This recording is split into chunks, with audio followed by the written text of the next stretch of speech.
so my mom and dad used to take me and my family to this church, and this church, this was not your, like, ordinary average church. We didn't go in the mornings. We didn't go in the mornings to do Bible school and all that other crap that is just the most boring shit ever.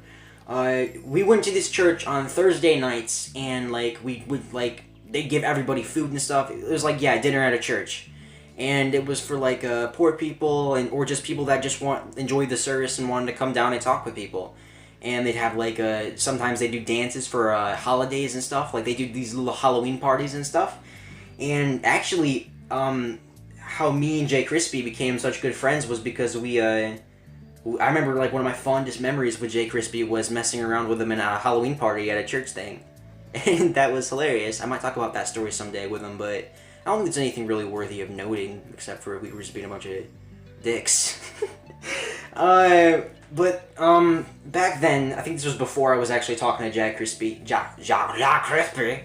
This was before I was talking to Jakrispy, and I was going to this church every Thursday night with my family to eat dinner and stuff. And after we would eat dinner, which was whatever gruel they gave us, because the food there was, like, awful, dude. It was just stale and it was cooked by a rapist. But I think we're gonna save that for another story, guys.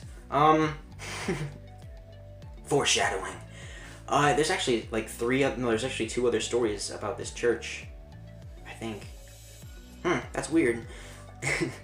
But anyway, we went to this church one night, just like it was any other night, and we went to this church, we ate our dinner, and we went to these classes. And after you eat your dinner at this church, we would get sent to these classes that, like, they, like, divided up on your age groups, and I think at the time I was, like, maybe, like, 10 or 12, like, 11, and we'd be, like, divided up on our age groups. We'd go to this certain class, and there'd be, like, some teachers there, and they'd either, like, teach you about God and stuff, or they'd be actually cool, and they'd, like, let you screw around and crap, be giant, just be chaotic. And I went to this class, and it was kind of like a mixture of both, I think, I remember. There was, like, there's, like, tables, like, you could, like, do crafts on and shit. You could, like, mess with paper, and I think I remember, like, I was just folding airplanes and stuff. And this freaking kid, alright, and you know, like, there are kids, you know those people that you could just look into their faces and be like, yeah, you're a giant piece of shit. You're like, you know those kind of people you can just look into their face and say, wow, I don't like you, man. I don't even know who you are, but I don't like you. And,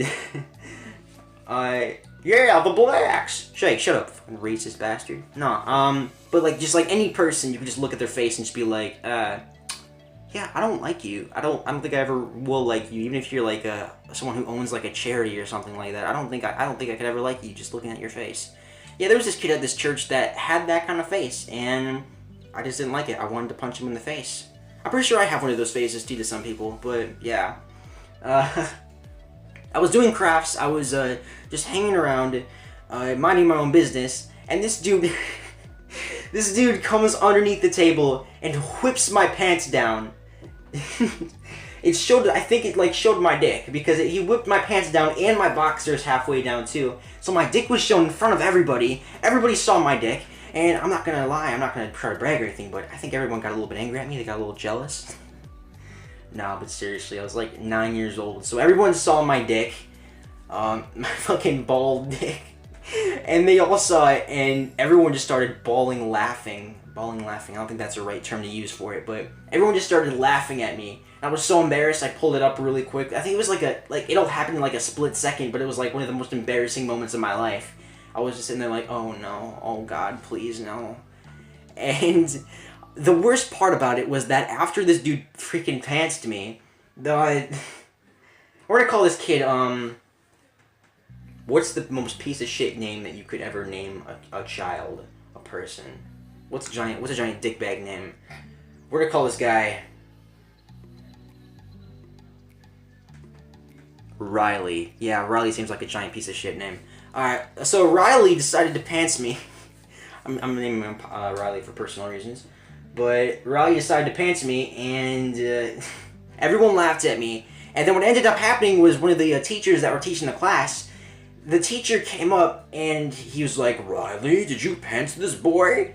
And he was like some old, and I'm gonna say the teacher, he looked like a freaking turtle, dude. He had like a bald head, glasses on, this with a freaking button-up shirt, like he's like some old ass dude. He's like, Riley, did you pants this fellow child? He's like, yeah, I'm really ashamed. That was bullshit, by the way. He was not ashamed. He's probably gonna laugh. He's probably laughing about it to this day. He's probably got his own YouTube channel right now, where he's making a story time talking about I pants this loser. Is what's going on.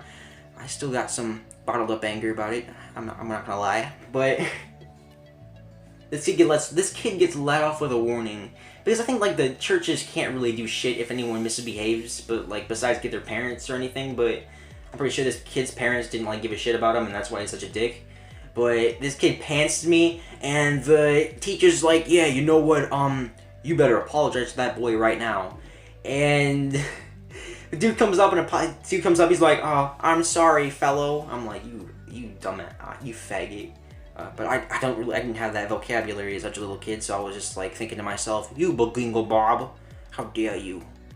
But in real life, I'm just like, okay, you're fine. The teacher forced me to forgive him because Christian church, man, I'm not allowed to hold anger. Sorry, I'm picking at ants. But the teacher forced me to, thank him and stuff. No, not thank him, but, like, forgive him. But I think it's safe to say that till the last day I ever went to that church, I gave that kid some dirty looks. And Riley, if you're out there someday, like, watching this video or something like this, and you, like, hearing my voice right now, I hate you. More than anything. When I sleep with my future wife, I'm not gonna be able to enjoy it because of you. You bastard. Goodbye. Right, motherfucker, yeah.